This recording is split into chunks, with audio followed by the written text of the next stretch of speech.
Bonjour à tous. Alors, donc c'est une réhabilitation plan climat, donc qui répond aux prérogatives du plan climat de la ville de Paris. Donc des logements sociaux gérés par la RIVP. C'est une opération de 69 logements qui a été construit en 1985. Donc les travaux ont été réalisés entièrement en milieu occupé. On a 3 bâtiments qui se répartissent. Donc une barre sur la radiale vers Saint-Gétorix et 2 petits bâtiments avec un dit italianisant, hein, avec une architecture beaucoup plus de faubourg sur donc cette rue transverse, la rue Fernand-Louec. Donc les intervenants, il y avait donc la maîtrise d'œuvre, l'agence Équateur, assistée donc par Alterea Bureau d'études, Alice Tricon paysagiste, Cycle Up pour le volet réemploi, et Iris qui est donc la filiale de Léon Gross, chargée de la réhabilitation des logements en milieu habité. Alors pour cette opération, pourquoi réhabiliter à la fois ambitieux et respectueusement? Pourquoi ce titre? Si vous voulez, ce que je vais vous présenter n'a rien de spectaculaire. On a essayé donc de réhabiliter en essayant de préserver l'environnement, mais également l'environnement du bâtiment. Je m'entends. On a des objectifs qui sont ambitieux, c'est-à-dire que c'est une opération qui est certifiée CERCAL, NF Habitat, HPE Rénovation, avec des objectifs de diminution des pertes énergétiques de 52%, avec des recours à des matériaux biosourcés, des remplois de matériaux, la création d'un îlot de fraîcheur et la collaboration avec la Ligue de protection des oiseaux à travers cet îlot de fraîcheur. Et c'est un bâtiment qui a été inscrit dans la démarche bâtiment durable francilien, pour lequel on a reçu la médaille d'argent en conception, également au niveau du chantier, et on espère la maintenir en exploitation. Alors, réhabiliter sans dénaturer. Donc, comme je vous disais, on a essayé d'avoir une intervention qui était la plus sage, la moins dénaturante possible, déjà par la conservation de l'architecture.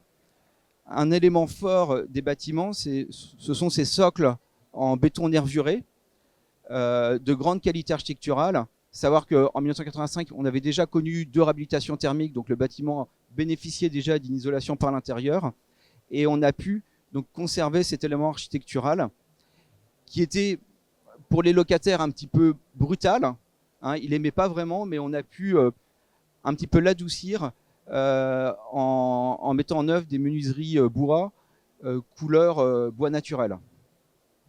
Et toutes les parties enduites, donc au-dessus de ce socle et également au niveau de la cour, où là on était uniquement en surface enduite, ont pu être isolées par l'extérieur.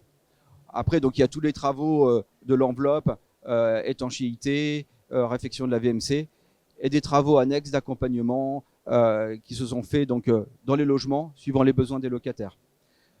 Donc on a travaillé avec les architectes d'origine, Monsieur Soulier donc, qui a conçu le bâtiment sur rue, et Monsieur Paneret qui malheureusement est décédé, mais qu'on a pu rencontrer en phase de conception pour le bâtiment.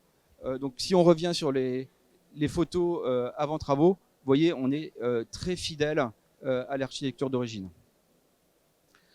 Donc on a eu recours à des matériaux respectueux de l'environnement, donc isolation de 12 cm en fibre de bois, avec une isolation de comble en ouate de cellulose. On a posé des menuiseries de fabrication française qui bénéficient d'une peinture avec une garantie décennale. Alors là, on est sur une peinture transparente qui a une garantie de 8 ans, donc grâce au procédé Naboco. Donc, ce qui permet d'offrir une grande pérennité sur ces ouvrages et limiter les interventions ultérieures d'entretien. On avait des objectifs de réemploi, donc à la fois outsourcés. Donc, par exemple, on a récupéré sur un autre chantier RIVP dans le quartier de Quai de la Gare, donc c'est le quartier François Mitterrand. Il y a eu, on connaît l'esplanade de la bibliothèque, il y a eu beaucoup de bois exotiques. Donc c'était du bois qui était glissant pour les parties communes qu'on a réutilisé pour recouvrir les terrasses privatives.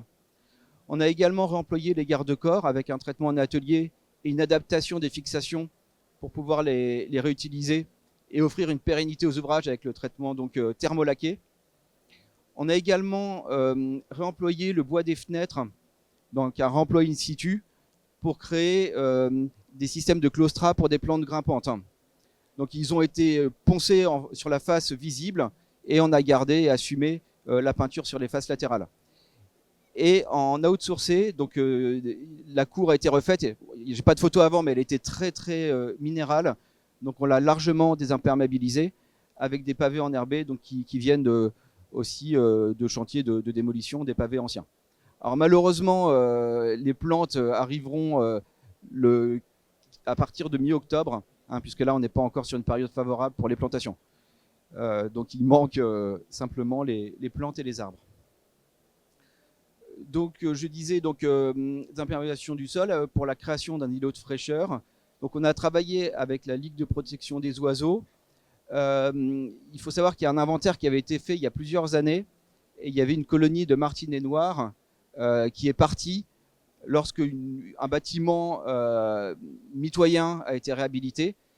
Mais ils sont toujours répertoriés, donc on espère les faire revenir donc à travers ces nichoirs qui sont intégrés à la façade et qui seront aussi mutualisés puisqu'ils servent aussi dans leur configuration pour des colonies de moineaux. Et on a également des nichoirs qui seront posés donc sous la sous-face du porche pour les moineaux. Et on a également eu recours, on aura recours à des espèces endémiques puisque les oiseaux travaillent en triptyque entre le buisson nourricier, les plantes pour s'abriter et les nichoirs pour pondre.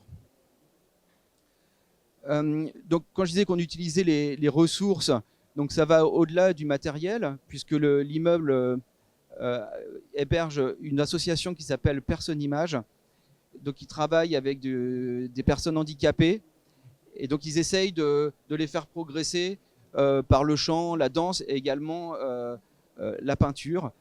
Et donc on a travaillé avec les locataires en concertation et on a exposé donc des œuvres, sachant que les personnes, les artistes ont reçu une petite prime aussi, donc et ça permet de créer un lien à travers la résidence parce qu'on s'est rendu compte que les locataires, ça fait 20 ans que l'association est là, mais finalement ils ne savaient absolument pas ce qu'ils faisaient, enfin pour la grande majorité.